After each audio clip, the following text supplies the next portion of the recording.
আসসালামু আলাইকুম ম্যাডাম। ওয়ালাইকুম সালাম। কি সমস্যা আপনার? সমস্যা ম্যাডাম, এই যে দিন যাচ্ছে শরীরটা খালি ফিটনেস বড় হয়ে যাচ্ছে, পেট বড় হয়ে যাচ্ছে। আমার একটু ট্রিটমেন্ট করেন তো। আচ্ছা দাঁড়ান দেখতেছি। ধারমোমিটারটা আগে লাগাই।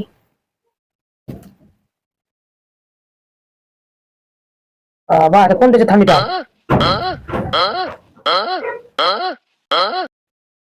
সমস্যা ধরে সমস্যা আপনার। আল্লাহ, আপনারে এক কাজ করলে খাওয়ার নিয়ন্ত্রণে রাখতে হবে। আপনি তো খাওয়ার নিয়ন্ত্রণে রাখেন না। আপনি এক কাজ করবেন, 2 বেলা রুটি খাবেন, কোন দুই বেলা?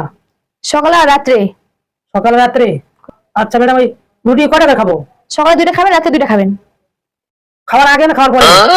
আল্লাহ, আপনার ভাত যদি খাওয়ার নিয়ন্ত্রণে রাখা যায় রুটি খাইতে বলছি। ভাত খাবেন কেন? ভাত খাওয়া যাবে, রুটি খাবেন। ও আচ্ছা, সেটা বুঝতে আচ্ছা, পারছি না। এক কাজ করেন, আপনার রুটি খাইতে হবে না। আপনি সকালে 10 গ্লাস করে পানি খাবেন প্রত্যেকদিন। এটাও সমস্যা আছে ম্যাডাম। এটা আবার আপনার কি সমস্যা? সমস্যা তো না থাকে, তো পানি খাইতে বলছি। বাসায় তো 10 গ্লাস নাই, আমার বাসায় মোটে 2 গ্লাস। আরে আপনাকে আমি গ্লাস খাইতে বলছি, পানি খাইতে বলছি, পানি খাবেন। পানি খাবো, সেটা খুলে করবেন না। তাই না ঢিলা।